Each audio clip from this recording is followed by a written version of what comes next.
Halo sahabat ngerujak, Rumpi urusan pajak. Kali ini kita akan membahas tentang Peraturan Direktur Jenderal Pajak Nomor Per 03/PJ/2022 tentang faktur pajak. Apa yang menjadi latar belakang dan tujuan kita pembahasan kita kali ini? Bahwa berdasarkan Per 24 PJ 2012, Per 58 PJ 2010, Cap 754 PJ 2001 pada saat era kertas, beberapa ketentuan dalam regulasi existing masih mengatur hal-hal yang bersifat manual dan belum terotomasi. Kemudian yang kedua, ada tumpang tindih regulasi. Saat ini terdapat 4 regulasi terpisah di level Dirjen yang mengatur mengenai faktur pajak. Kemudian yang ketiga, permasalahan di lapangan bahwa regulasi existing masih belum dapat menyelesaikan permasalahan di lapangan terkait dengan faktur pajak. Kemudian yang keempat, penyelarasan dengan peraturan yang di atasnya, karena ada beberapa ketentuan regulasi existing yang tidak sesuai lagi dengan peraturan di level yang lebih tinggi seperti Undang-Undang Nomor 11 Tahun 2020, PP Nomor 9 Tahun 2021 dan PMK Nomor 18 Tahun 2021. Kemudian yang terakhir itu memberikan kepastian hukum dan kemudahan untuk memberikan pedoman teknis dalam pelaksanaan PMK 18 tahun 2021. Jadi di sini ada perubahan sedikit tentang faktur karena adanya penyesuaian lebih dominan karena adanya penyesuaian regulasi, ada yang tumpang tindih, ada yang permasalahan di lapangan, kemudian ada penyelarasan aturan yang lebih tinggi seperti berlakunya undang-undang yang baru dan seterusnya. Kemudian ini peta regulasi untuk faktur pajak sebelum Per 03 PJ 2022, bahwa Undang-Undang PPN itu ada Cap Dirjen tentang konfirmasi faktur pajak, kemudian ada pasal 13 ayat 8 itu diatur dalam Peraturan Menteri Keuangan, pasal 13(5)A juga diatur dalam Menteri Keuangan, kemudian pasal 16E juga diatur dalam Peraturan Menteri Keuangan. Peraturan pasal 13 ayat 6 diatur dengan Per Dirjen. Jadi di sini banyak sekali aturan-aturan tentang faktur pajak yang perlu di-compile, perlu disederhanakan. Adapun pokok-pokok perubahan faktur bahasan kita kali ini, yang pertama adanya kewajiban pencantuman NIK atau nomor password, bahwa e-faktur atas penyerahan kepada pembeli orang pribadi harus mencantumkan NPWP atau NIK atau nomor password. Jadi kalau dulu e-faktur untuk pembeli orang pribadi yang tidak memiliki NPWP dan seterusnya, maka tidak ada kewajiban untuk menginput nomor NPWP atau NIK. Jadi kalau sekarang, kalau pembelinya orang pribadi dan dia tidak memiliki NPWP, maka wajib untuk mencantumkan NIK. Kemudian yang kedua, pengisian jenis barang dalam faktur pajak. Jadi jenis barang untuk penyerahan barang kena pajak berupa kendaraan bermotor baru minimal diisi merek, tipe, varian, dan nomor rangka. Sekali lagi, jika barang kena pajak berupa kendaraan, minimal diisi merek, tipe, varian, dan nomor rangka. Kemudian untuk jenis barang untuk penyerahan BKP berupa tanah dan atau bangunan, minimal diisi alamat lengkap. Yang ketiga, transaksi dalam mata uang asing. Transaksi dalam mata uang asing dikonversi dengan kurs keputusan Menteri Keuangan yang berlaku pada saat faktur pajak seharusnya dibuat. Sekali lagi, pada saat faktur pajak seharusnya dibuat. Kemudian yang keempat, pemberian nomor seri faktur pajak. Pemberian nomor seri faktur pajak dengan jumlah tertentu. Nomor seri faktur pajak digunakan untuk membuat faktur pajak mulai tanggal surat pemberian nomor seri faktur pajak. Jadi tidak bisa tanggal mundur. Kelima, kode transaksi. Ada penambahan kode transaksi 05 untuk penyerahan yang PPN-nya dipungut dengan besaran tertentu, konfirmasi pasal 9A Undang-Undang PPN. Jadi ada penambahan kode faktur pajak 05 untuk penyerahan PPN yang dipungut dengan besaran tertentu sesuai dengan pasal 9A Undang-Undang PPN. Kemudian perubahan yang keenam adalah pengaturan kembali penandatangan e-faktur. Jadi pihak yang berhak menandatangani e-faktur ditunjuk dengan mendaftarkannya sebagai admin di aplikasi e-faktur.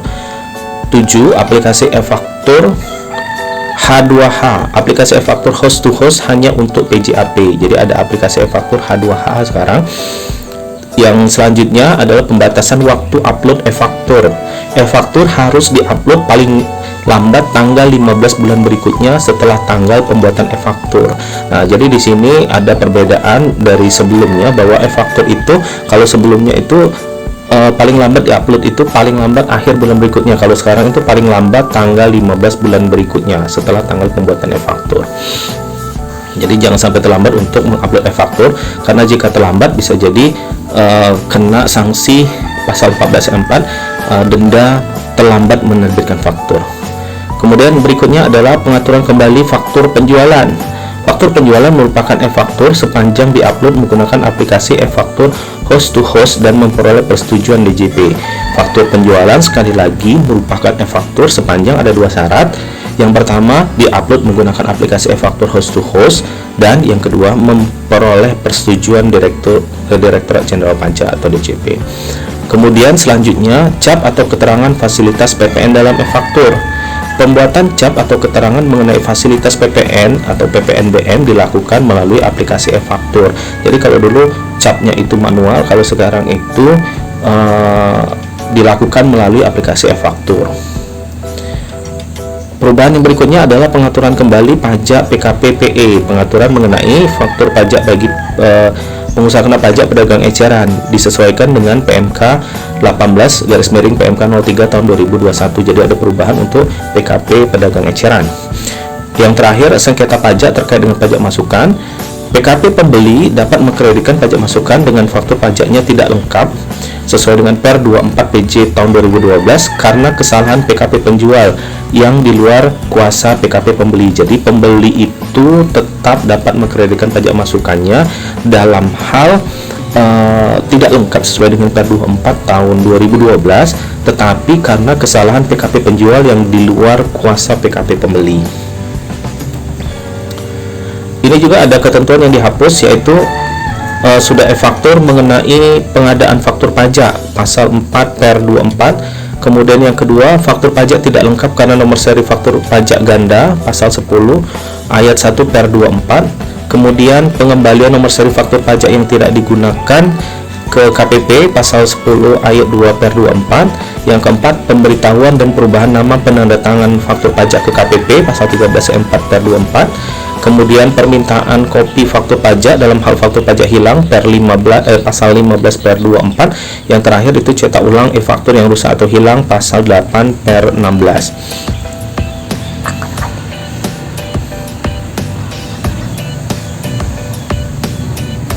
Kemudian ketentuan yang dihapus berikutnya adalah kriteria PKP-PE pedagang eceran dari sisi penjual. Sebagaimana pasal 1 angka 7 Per 24, pasal 1 Per 58 itu disesuaikan di PMK 18 2021. Kemudian untuk pengajuan kode aktivasi dan password pertama kali sesuai dengan pasal 8 Per 24 itu mengikuti peregistrasi PKP. Kemudian pengajuan dan pemberian sertifikat elektronik sebagaimana pasal 9A Per 17 itu juga dihapus mengikuti per registrasi PKP. Kemudian permintaan cetak ulang surat pemberian nomor seri faktur pajak pasal 9 ayat 7 Per 24 itu dapat dilihat di aplikasi Enova. Jadi aturannya dihapus tapi dapat dilihat di aplikasi Enova. Kode dan nomor seri faktur pajak VAT refund pasal 18 Per 24 itu dihapus kemudian mengikuti PMK VAT refund. Kemudian PKP wajib e-faktur ditetapkan dengan Cap Dirjen pasal 1 ayat 2 Per 16 sudah tidak relevan lagi sehingga ketentuannya dihapus. Rincian media elektronik penyimpanan data faktur pajak PKP pedagang eceran pasal 6 ayat 3 juga dihapus karena sudah tidak relevan lagi.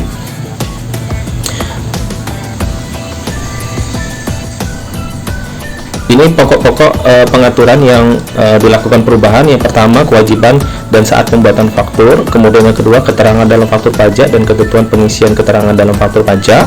Kemudian 3, bentuk dan tata cara pembuatan faktur pajak. 4, tata cara pembetulan atau penggantian dan pembatalan faktur pajak. Yang kelima, faktur pajak bagi PKP pedagang eceran. Yang keenam, persyaratan formal dan material faktur pajak tidak lengkap, faktur pajak terlambat dibuat, dan faktur pajak dianggap tidak dibuat apa saja, itu nanti dibahas di sini. Kemudian yang ketujuh, pelaporan faktur pajak. Yang 8, tata cara pengajuan permintaan dan pemberian data e-faktur yang rusak atau hilang.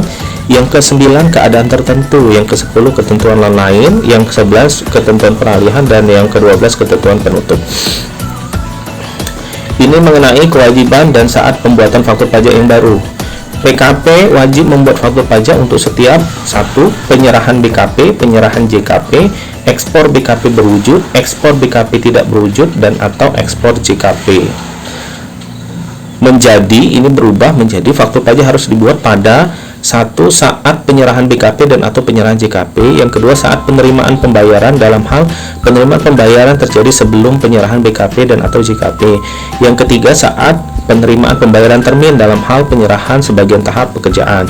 Yang keempat, saat ekspor BKP berwujud, BKP tidak berwujud, dan atau ekspor JKP, atau saat lain yang diatur berdasarkan peraturan Menteri Keuangan tersendiri. Jadi kewajiban untuk membuat faktur pajak untuk pada saat pembuatan faktur pajak itu mengalami perubahan dari 5 item, dijabarkan lebih detail ke 5 item berikutnya sebelah kanan.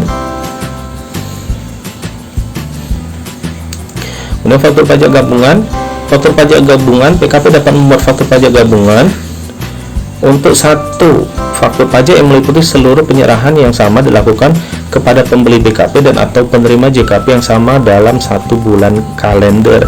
Jadi di sini ada yang harus ditekankan adalah penyerahan yang dilakukan kepada pembeli BKP dan atau penerima JKP yang sama dalam 1 bulan kalender. Jadi pembelinya sama 1 bulan kalender.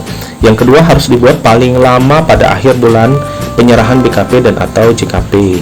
Jadi faktur pajak gabungan dibuat paling lama pada akhir bulan. Dalam hal terdapat pembayaran baik sebagian atau seluruhnya sebelum penyerahan BKP dan atau JKP diterima dalam bulan penyerahan, faktur pajak gabungan tetap dibuat paling lama pada akhir bulan penyerahan BKP dan atau JKP. Nah, yang baru lagi adalah dalam hal PKP melakukan penyerahan BKP dan atau JKP yang wajib dibuat faktur pajak dengan menggunakan lebih dari 1 kode transaksi, PKP dapat membuat faktur pajak gabungan atas penyerahan dengan kode transaksi yang sama untuk tiap-tiap kode transaksi. Jadi yang digabungkan itu hanya atas transaksi yang kodenya sama. Kemudian contohnya itu pada lampiran A, lampiran huruf A angka 1 di peraturan Ditjen Pajak ini. Nah, ini ada pengecualian bahwa faktur pajak gabungan itu tidak dapat dibuat atas penyerahan BKP dan atau JKP yang mendapat fasilitas PPN atau PPN dan PPNBM tidak dipungut sesuai ketentuan yang mengatur mengenai penyerahan BKP dan atau JKP ke dan atau dari kawasan tertentu atau tempat tertentu. Ini pengecualian untuk faktur pajak gabungan, yaitu jika penyerahan yang mendapat fasilitas PPN.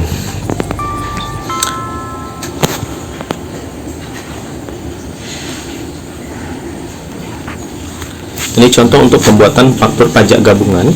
PTA melakukan penyerahan BKP ke PTB dan menerima pembayaran dari PTB selama bulan April tahun 2022, yaitu tanggal 4, tanggal 11, 18, dan seterusnya.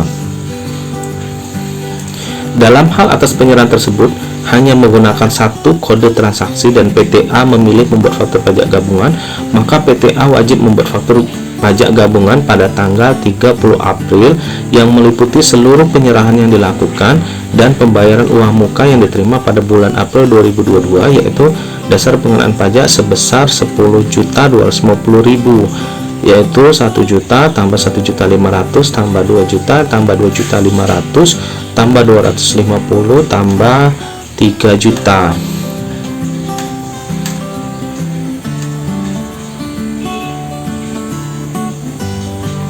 Nah, di sini ada satu yang tidak ikut, yaitu 1 juta karena sudah terutang di tanggal 4, yang tanggal 19 April itu sudah terutang di tanggal 4.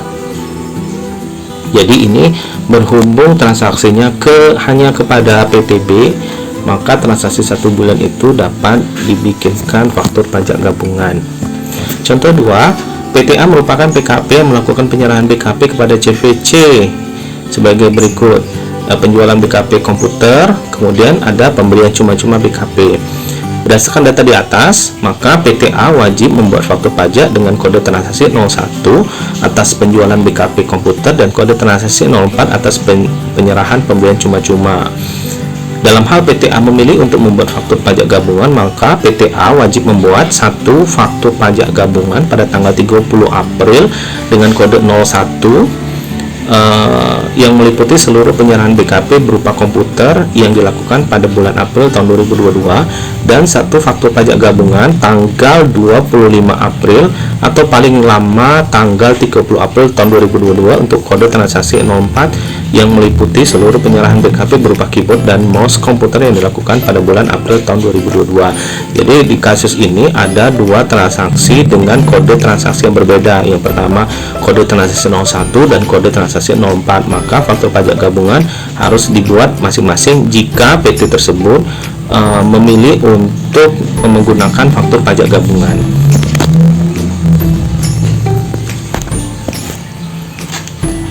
Kemudian perubahan berikutnya adalah keterangan dalam faktur pajak.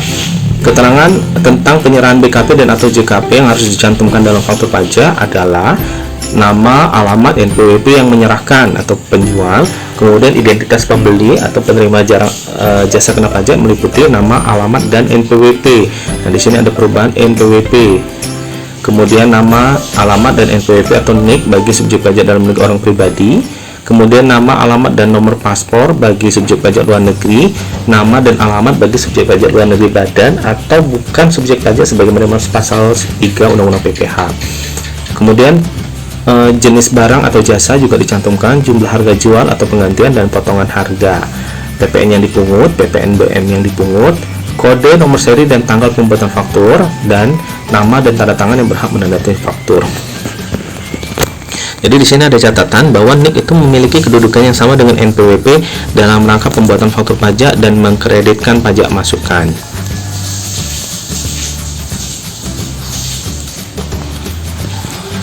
Ini tata cara untuk pengisian keterangan dalam faktur pajak.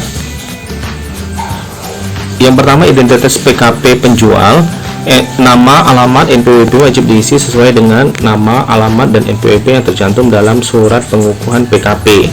Jadi nama, alamat, dan NPWP itu tidak boleh berbeda dengan nama, alamat, dan NPWP yang tercantum dalam surat pengukuhan PKP.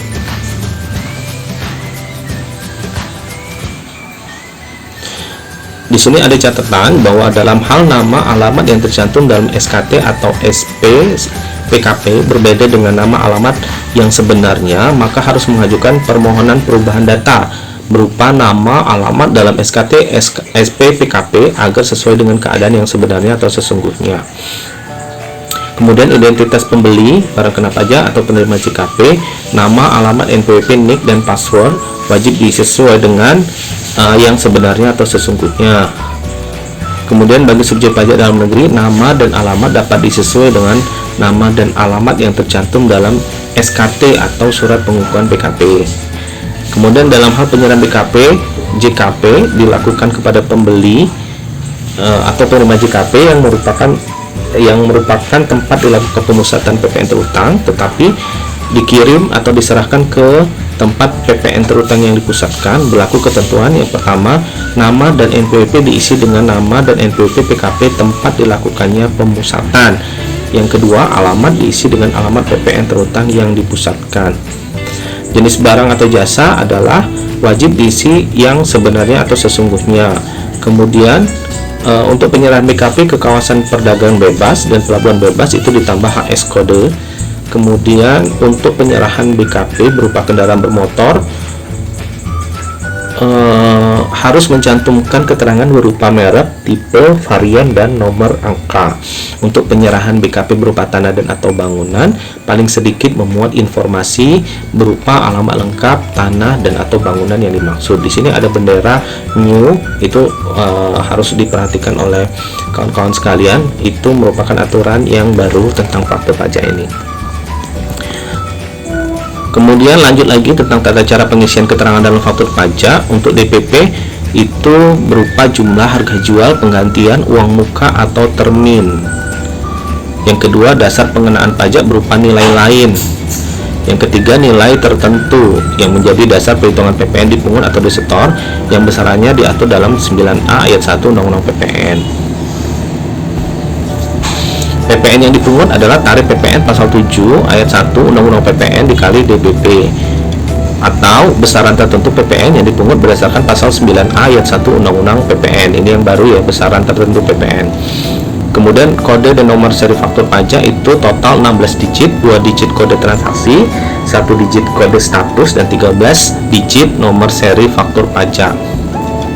Nama dan penanda tangan faktur pajak disesuai dengan KTP dan password, kemudian ditandatangani sebagai penanda tangan faktur pajak pada aplikasi e-faktur.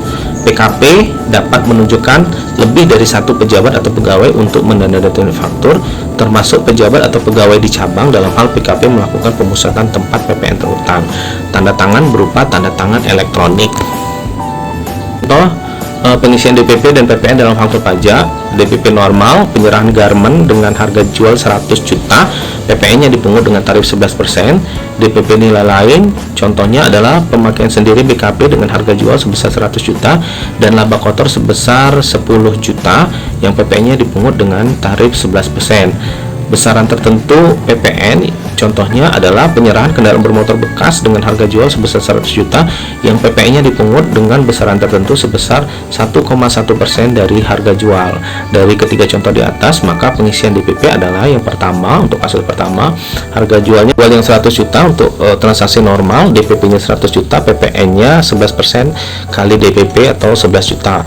Untuk yang DPP nilai lain, harga jualnya 100 juta, DPP-nya 90 juta, PPN-nya 9,9 juta.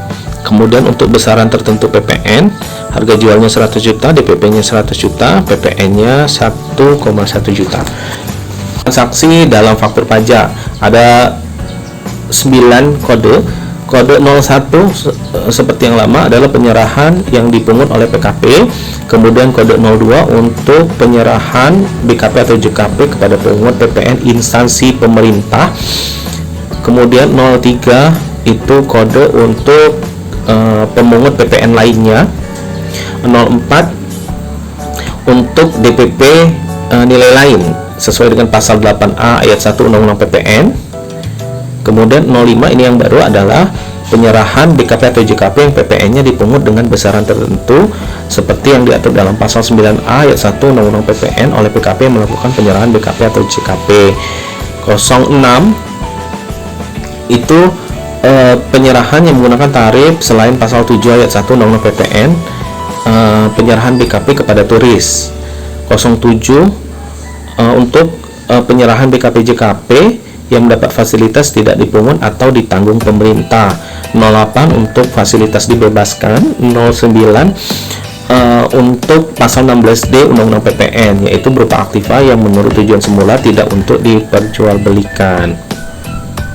Untuk laporan CK1 untuk penyerahan hasil tembakau dalam formulir 1111A2 SPT masa PPN pada aplikasi e-faktur yang semula menggunakan kode transaksi 06 diubah menjadi kode transaksi 04. Untuk transaksi yang menggunakan mata uang asing itu dikonversi ke dalam satuan mata uang rupiah pada saat faktur pajak seharusnya dibuat. Catatan di sini untuk faktur pajak pengganti, kurs yang digunakan adalah kurs yang ditetapkan dalam KMK yang berlaku pada saat faktur pajak yang diganti pertama kali seharusnya dibuat. Faktur pajak dan aplikasinya, faktur pajak itu berbentuk elektronik, yaitu dalam aplikasi e-faktur. Kemudian yang kedua, dibuat menggunakan aplikasi atau sistem yang disediakan dan atau ditentukan oleh DJP. Aplikasi e-faktur sendiri ada 3, yaitu aplikasi e-faktur client desktop, aplikasi e-faktur web base, dan aplikasi e-faktur host to host atau H2H. H2H itu khusus untuk penyelenggara PJAP. Ini yang baru ya. Pengecualian, ada pengecualian di sini faktur pajak atas penyerahan BKP JKP kepada pembeli BKP atau penerima JKP dengan karakteristik konsumen akhir seperti pasal 13 ayat 5A Undang-Undang PPN atau pedagang eceran, ini dikecualikan dalam bentuk faktur yang seperti ini. Penyerahan BKP atau JKP dan atau ekspor BKP tidak berwujud atau JKP yang bukti pemungutannya berupa dokumen tertentu yang kedudukannya dipersamakan dengan faktur pajak seperti pasal 13 ayat 6 Undang-Undang PPN disebut juga dengan dokumen tertentu.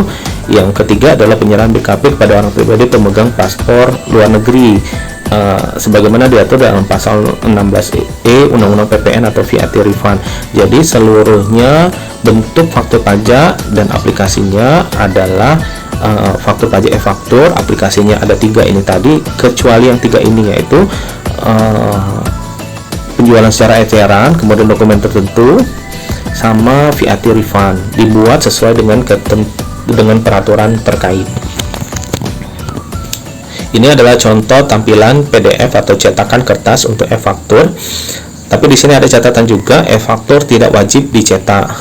Kemudian di tampilan faktur pajak yang baru ini tidak lagi dicantumkan persentase tarif PPN. Bahasan berikutnya adalah sertifikat elektronik dan aktivasi akun PKP. Syarat PKP dapat membuat e-faktur: 1. Memiliki sertifikat elektronik atau sertel. Yang kedua, akun PKP yang telah diaktifasi. Yang ketiga, nomor seri faktur pajak diberikan oleh DJP.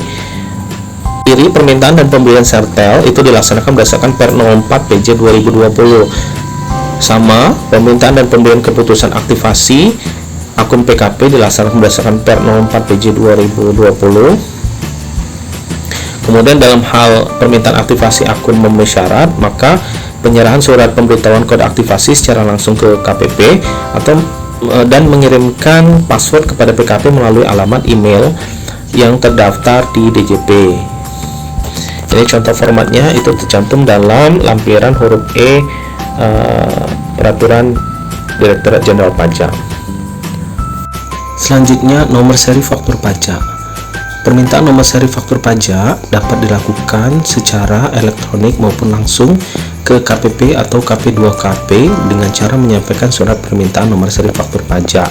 Adapun syarat pemberian nomor seri faktur pajak itu ada 3. Yang pertama, memiliki kode aktivasi dan password.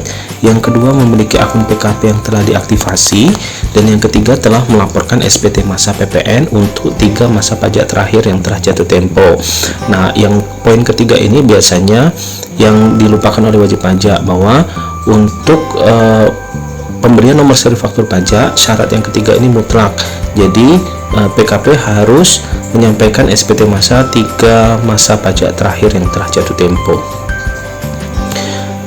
Kemudian penggunaan nomor seri faktur pajak itu dimulai sejak tanggal surat pemberian nomor seri faktur pajak.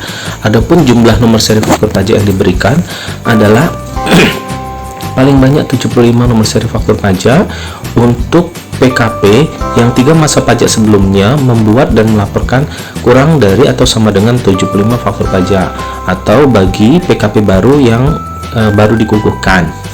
Kemudian paling banyak 120% dari jumlah faktur pajak yang dibuat dan dilaporkan dalam SPT masa PPN 3 masa pajak sebelumnya bagi PKP yang 3 masa pajak sebelumnya membuat atau melaporkan faktur pajak lebih dari 75 faktur pajak. Yang ketiga, jumlah tertentu itu untuk PKP baru yang dikukuhkan. Bagi PKP baru dikukuhkan, PKP pemusatan, atau PKP yang mengalami peningkatan usaha yang kegiatan usahanya membutuhkan nomor seri faktur pajak dengan jumlah tertentu. Contoh format surat permintaan nomor seri faktur pajak itu pada lampiran huruf F Perdijen ini. Kemudian ini ada aturan baru terkait dengan batas waktu upload e-faktur. Ini juga harus diketahui oleh para wajib pajak, khususnya para PKP, pengusaha kena pajak, bahwa e-faktur itu wajib diunggah atau diupload dengan menggunakan aplikasi e-faktur untuk memperoleh persetujuan DJP. Dan ingat bahwa e-faktur yang tidak memperoleh persetujuan DJP bukan faktur pajak. Adapun syarat untuk memperoleh persetujuan DJP adalah nomor seri faktur pajak yang digunakan untuk penomoran e-faktur merupakan nomor seri faktur pajak yang diberikan oleh DJP, dan e-faktur diunggah atau diupload dalam jangka waktu paling lambat tanggal 15 bulan berikutnya setelah tanggal pembuatan e-faktur. Ini contohnya bahwa e-faktur yang dibuat dengan mencantumkan tanggal sebelum tanggal 1 April 2022 maka wajib diunggah menggunakan aplikasi e-faktur untuk memperoleh persetujuan DJP paling lambat tanggal 15 Mei 2022. Ini contohnya. Contoh 1, PTH merupakan PKP melakukan penyerahan barang kena pajak tanggal 11 April. Kemudian PTH membuat e-faktur tanggal 11 April menggunakan aplikasi e-faktur dan mengisi tanggal faktur pajak tanggal 11 April tahun 2022. Kemudian diunggah ke Direktorat Jenderal Pajak pada tanggal 14 Mei tahun 2022. Maka dengan demikian e-faktur yang dibuat oleh PTH tersebut dapat diberikan persetujuan dari DJP karena diunggah dalam jangka waktu paling lambat tanggal 15 Mei tahun 2022. Ini contoh kasus yang kedua bahwa PTH merupakan PKP melakukan penyerahan BKP tanggal 18 April tahun 2022. Kemudian PTH membuat e-faktur tanggal 18 April dan diunggah pada tanggal 16 Mei. Nah, maka dengan demikian DJP tidak memberikan persetujuan atau reject atas e-faktur yang diunggah atau diupload karena diunggah atau diupload setelah tanggal 15 Mei. Maka e-faktur yang tidak memperoleh persetujuan dari DJP atau reject tersebut bukan merupakan faktur pajak. Ini ada faktur penjualan atau invoice yang diterbitkan oleh PKP termasuk kategori pengertian e-faktur sepanjang ada 2 syarat. Yang pertama, dicantumkan keterangan sebagaimana dimaksud pasal 5 Dirjen ini, kemudian diunggah atau diupload menggunakan aplikasi e-faktur host to host paling lambat tanggal 15 bulan berikutnya setelah tanggal pembuatan e-faktur. Kemudian aturan mengenai cap, keterangan fasilitas PPN dan PPNBM yang seperti yang kita ketahui, fasilitas PPN atau PPNBM itu ada 3. Yang pertama tidak dipungut, yang kedua dibebaskan, yang ketiga ditanggung pemerintah. Maka itu harus diberikan keterangan melalui aplikasi faktur mengenai PPN atau PPN dan PPNBM yang tidak dipungut, dibebaskan, ditanggung pemerintah, dan sesuai dengan peraturan perundang-undangan di bidang perpajakan yang mendasarinya. Jadi cap atau keterangan mengenai fasilitas-fasilitas tersebut itu secara otomatis diberikan melalui aplikasi e-faktur. Kemudian tata cara pembetulan atau penggantian faktur pajak. Pembetulan atau penggantian dalam hal salah dalam pengisian penulisan sehingga tidak memuat keterangan yang benar, lengkap, dan jelas dilakukan menggunakan aplikasi e-faktur. Kemudian SPT masa masa pajak yang dilaporkannya faktur pajak yang diganti masih dapat disampaikan atau dilakukan pembetulan sesuai dengan ketentuan. Nomor seri faktur pajak yang pengganti itu sama dengan nomor seri faktur pajak yang diganti, hanya saja kode statusnya diisi dengan angka 1. Tanggal faktur pajak pengganti yaitu tanggal pada saat faktur pajak pengganti dibuat. Dalam hal PKP telah melaporkan faktur pajak yang diganti dalam SPT masa PPN, maka PKP penjual harus melakukan pembetulan SPT. Dalam hal pembeli telah melaporkan faktur pajak yang diganti dalam SPT PPN, maka harus melaporkan pembetulan SPT PPN juga. Kemudian ada tata cara pembatalan faktur pajak. Pembatalan itu dilakukan apabila 1. Penyerahan BKP atau JKP dibatalkan, atau yang kedua penyerahan barang atau jasa yang seharusnya tidak dibuatkan e-faktur. Pembatalan juga menggunakan aplikasi e-faktur disampaikan atau dilakukan pembetulan sesuai dengan ketentuan atas SPT masa PPN-nya. Kemudian dalam hal pembatalan faktur pajak terjadi karena pembatalan harus didukung bukti atau dokumen. Kemudian dalam hal PKP penjual belum melaporkan faktur pajak yang dibatalkan, maka penjual harus tetap melaporkan faktur pajak yang dibatalkan tersebut dalam SPT masa PPN dengan mencantumkan nilai DPP, PPN, dan PPNBM sebesar 0. Kemudian dalam hal penjual telah melaporkan, maka harus melaporkan pembetulan SPT PPN. Begitupun dengan pembeli, maka harus juga melakukan pembetulan SPT masa PPN dengan mencantumkan nilai DPP, PPN, dan PPNBM sebesar 0. Kemudian bahasan berikutnya adalah faktur pajak bagi PKP pedagang eceran. Adapun karakteristik konsumen akhir adalah pembeli barang atau penerima jasa yang mengkonsumsi secara langsung barang dan atau jasa yang dibeli atau diterima. Pembeli barang dan atau penerima jasa tidak menggunakan atau memanfaatkan barang dan atau jasa yang dibeli atau diterima untuk kegiatan usaha. PKP melakukan penyerahan BKP atau JKP kepada pembeli dengan karakteristik konsumen akhir, termasuk dilakukan melalui PMSE, merupakan PKP pedagang eceran. Jadi PKP pedagang eceran ini lebih ditentukan oleh karakteristik konsumen akhir, bukan ditentukan berdasarkan clue. PKP pedagang eceran dapat membuat faktur pajak eceran atas penyerahan BKP atau JKP kepada konsumen akhir tanpa mencantumkan identitas pembeli serta nama dan tanda tangan penjual. Faktur pajak eceran tersebut dapat berupa bon kontan, faktur penjualan, segi cash register, karcis, kwitansi, atau tanda bukti penyerahan atau pembayaran lain yang sejenis, dapat berbentuk elektronik. Faktur pajak eceran juga dapat dibuat atas pemakaian sendiri, pemberian cuma-cuma, atau penyerahan BKP JKP yang mendapat fasilitas tidak dipungut PPN atau dibebaskan dari pengenaan PPN.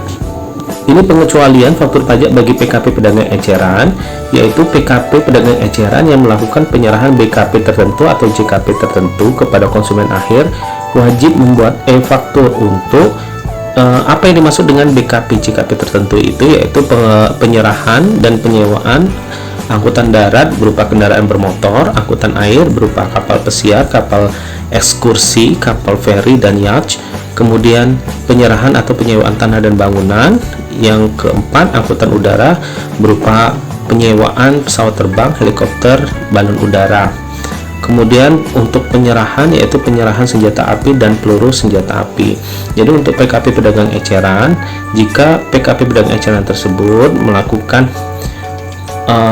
penyerahan BKP tertentu atau JKP tertentu yang terdiri atas ini tadi yang disebutkan tadi, maka tetap wajib membuat faktur melalui e-faktur. Kemudian bagaimana untuk pembetulan, penggantian, atau pembatalan faktur pajak bagi PKP pedagang eceran? PKP pedagang eceran dapat melakukan pembetulan atau penggantian dan pembatalan faktur pajak sesuai dengan kelaziman usaha PKP pedagang eceran. Kemudian bahasan berikutnya adalah persyaratan formal dan material untuk faktur pajak. Faktur pajak harus memenuhi persyaratan formal, yaitu diisi secara benar, lengkap, dan jelas sesuai dengan ketentuan pasal 13 ayat 5 dan pasal 13 ayat 6 Undang-Undang PPN. Kemudian persyaratan material itu berisi keterangan yang sebenarnya atau sesungguhnya mengenai penyerahan BKP dan atau JKP dan seterusnya. Ini kategori untuk faktur pajak tidak lengkap, faktur pajak terlambat dibuat, dan faktur pajak tidak dianggap tidak dibuat. Kapan dikatakan faktur pajak itu tidak lengkap? Jika tidak memenuhi persyaratan formal. Apa saja syarat formal itu? 1. E-faktur tidak mencantumkan keterangan seperti yang tercantum diatur pada pasal 5 Perdijen atau faktur pajak PKP pedagang eceran yang tidak tercantum dalam keterangan pasal 26 ayat 2 Perdijen. Kemudian yang kedua, mencantumkan keterangan yang tidak sebenarnya atau sesungguhnya. Yang ketiga, berisi keterangan tidak sesuai dengan ketentuan pengisian keterangan seperti yang diatur dalam Perdijen. Kemudian kapan faktur itu dikategorikan terlambat dibuat? Jika tanggal yang tercantum dalam faktur pajak melewati saat seharusnya faktur pajak dibuat. Sekali lagi, melewati saat seharusnya faktur pajak dibuat. Kapan faktur pajak dianggap tidak dibuat? Yaitu faktur pajak yang dibuat setelah melewati jangka waktu 3 bulan sejak saat faktur pajak seharusnya dibuat. PKP yang membuat faktur pajak tidak lengkap, terlambat membuat faktur pajak, dan atau dianggap tidak membuat faktur pajak dikenai pasal 14 ayat 4 Undang-Undang KUP. PPN yang tercantum dalam faktur pajak yang tidak lengkap dan atau dianggap tidak dibuat merupakan faktur pajak masukan yang tidak dapat dikreditkan. Nah, ini mengenai kewajiban pelaporan faktur pajak. PKP yang membuat faktur pajak wajib melaporkan faktur pajak pada SPT masa PPN pada masa pajak yang sama dengan tanggal pembuatan faktur pajak. Tata cara pelaporan faktur pajak dilaksanakan berdasarkan ketentuan mengenai SPT masa PPN, yaitu dalam Per nomor 29 PJ/2015. PKP yang tidak memenuhi kewajiban pelaporan faktur pajak dikenai sanksi sesuai dengan ketentuan peraturan perundang-undangan di bidang perpajakan. Kemudian bagaimana untuk permintaan dan pemberian data e-faktur yang rusak atau hilang?